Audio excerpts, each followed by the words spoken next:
Assalamualaikum warahmatullahi wabarakatuh. Perkenalkan, nama saya Mukhlisan Fajri, NIM 7211419660 dari program studi akuntansi, dan pada kesempatan kali ini saya akan menjelaskan tentang proyek 5 dan 6. Yang pertama ada proyek 5, yaitu tentang formulir pembelian buku web atau HTML.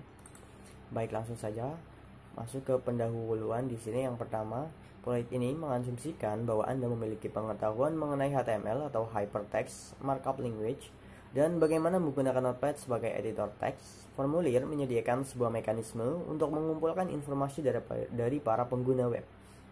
Nah, tanpa formulir, komunikasi di web akan bersifat satu arah. Dari halaman web ke pengguna, kebanyakan organisasi harus menyimpan informasi dari para pengunjung halaman web agar situs web mereka bersifat interaktif. Nah, proyek ini melibatkan pembuatan formulir untuk digunakan dalam pembelian buku. Proyek ini ditujukan untuk membuat formulir, tetapi tidak menyediakan instruksi kepada browser web untuk memproses hasil formulir.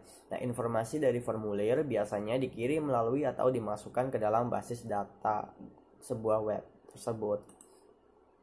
Contoh formulir pembelian buku web atau HTML. Nah, contoh ini membuat formulir untuk membeli buku mata kuliah sistem informasi. Formulir ini mewakili 5 teknik yang paling umum untuk mencatat informasi dari sebuah situs web. Teknik yang pertama adalah fill text, di mana pengguna mengetikkan sebaris data.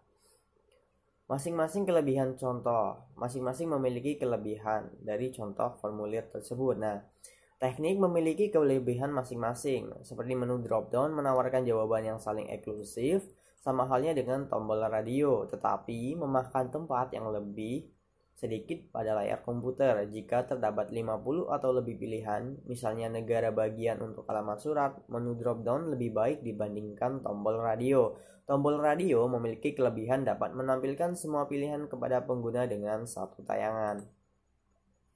Menyimpan contohnya. Anda harus menyimpan dokumen sebagai file HTML. Jenis setelan dokumen awal di Notepad adalah dokumen teks, dan ekstensi file adalah .txt. Secara otomatis akan ditambahkan ke nama file jika file tersebut disimpan dalam bentuk teks. Nah, browser web tidak dapat menerjemahkan jenis-jenis dokumen teks. Masukkan nama file seperti book.htm. Untuk proyek Anda, jenis file yang dipilih yaitu save as type. Haruslah all files, dan kemudian harus diset ke ANSI jika Anda tidak memiliki all files. Sebagai jenis file, maka halaman web bisa jadi tidak akan bekerja, dan lebih buruk lagi, ekstensi txt akan ditambahkan pada nama file Anda. Contoh formulir pembelian buku web atau HTML. Nah, contoh ini membuat formulir untuk membeli buku mata kuliah sistem informasi. Teknik yang pertama adalah fill text, di mana pengguna mengetikkan sebagai data. Menu drop down mengkombinasikan jawaban yang akan ditayangkan dalam tempat kecil di halaman web, tetapi masih memungkinkan sejumlah pilihan yang bersifat saling eksklusif lainnya.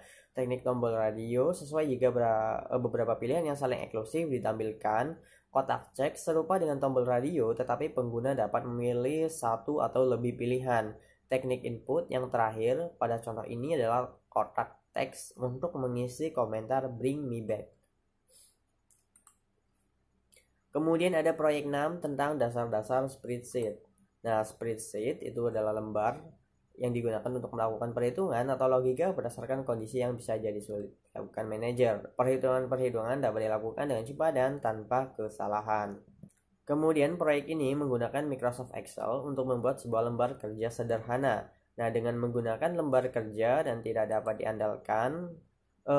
mengandalkan perhitungan manual, para manajer dapat mengurangi risiko kesalahan matematis yang dapat mempengaruhi perubahan keputusan mereka. Dapat digunakan untuk memberikan kapabilitas sistem informasi yang cukup rumit bagi perusahaan. Tampilan lembar kerja nyaman dilihat secara visual dan seringkali dapat dicetak dan digunakan sebagai dokumen proses bisnis. Lembar kerja diskon. Isi lembar data diskon akan dimasukkan pertama kali. Tujuan dari lembar data pada contoh ini adalah menentukan jumlah 2 unit harga yang menentukan persentase diskon. Pada contoh kita, jika jumlah harga unit lebih besar atau sama dengan $100, maka diskonnya adalah 15%. Harga yang lebih besar atau sama dengan $50 menghasilkan diskon 10%. Lembar data faktur. Nah, lembar data invoice jauh lebih rumit. Maka memulailah dengan membuat lembar kolom cukup besar sehingga dapat menampung nilai dan judul faktur. Gunakan mouse untuk memilih kolom A hingga G, kemudian pilihlah perintah format, diikuti perintah kolom dan width. Selanjutnya pilihlah kolom dengan lebar 13. Sekarang Anda dapat memasukkan data di mana nilainya tidak akan melebihi ukuran sel. Anda harus memulai dengan memasukkan nilai data ke dalam sel-sel yang tidak membutuhkan perhitungan nilai. Anda memungkinkan tidak muncul dengan format yang sama seperti pada lembar invoice. Kita akan memformat file ini setelah nilainya dimasukkan. Sel A1 telah memiliki entry invoice. Sel B3 hingga B7 berisi kata-kata item, chair, table, lamp, dan pillow. Harga satuan juga dimasukkan ke dalam sel C3 hingga C7. Lewati kolom D, nilai-nilai akan dihitung kemudian dimasukkan unit ke dalam sel E3 hingga E7. Masukkan kata-kata diskon dalam sel D3 dan extend price dalam sel J8, F10, dan J10. F10 dan J10. Nah, figur 46.7 kalian bisa dilihat di buku menunjukkan pernyataan if untuk sel D4. Lihatlah baris teratas dari lembar data ini. Di atas sel-sel jika nilainya di dalam sel C4 lebih besar atau sama dengan nilai dalam lembar data diskon pada sel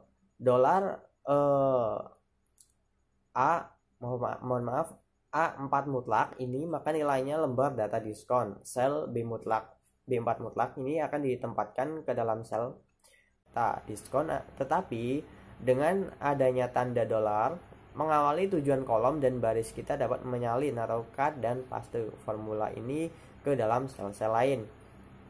Jika nilai dalam C4 tidak lebih besar atau sama dengan diskon A4, maka perbandingan lain dilakukan. Jika nilai C4 lebih besar dari 1 sama dengan diskon A3, maka sel ini menjadi nilai dalam diskon B3. Jika kedua perbandingan Jika kedua perbandingan tidak benar, maka nilainya menjadi 0. Satu, urutan pernyataan if. Amat penting ketika dua atau lebih pernyataan tergabung dalam sebuah formula pernyataan. Pernyataan if akan berhenti ketika sebuah perbandingan benar. Kita harus mengambil nilai yang terbesar lebih dahulu. Misalkan diskon A4 sama dengan $100. Misalkan saja harga per unit adalah $150.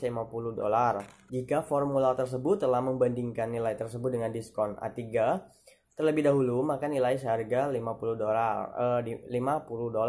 Maka formula tersebut akan benar dan diskon sebesar 10% akan ditempatkan di D4 dan bukannya nilai sebenarnya, yaitu 15%. Menyimpan contoh. Untuk menyimpan contoh, Anda sebaiknya menyimpan contoh sebagai example P6 atau Excel secara otomatis akan menambahkan ekstensi XLS kepada nama file Anda. Dengan demikian, Anda dapat mengacu pada contoh ini ketika mengerjakan tugas di bawah. Nah, cukup sekian presentasi dari saya. Mohon maaf apabila ada kesalahan dalam pengucapan kata. Saya mohon maaf sebesar-besarnya. Terima kasih. Wassalamualaikum warahmatullahi wabarakatuh.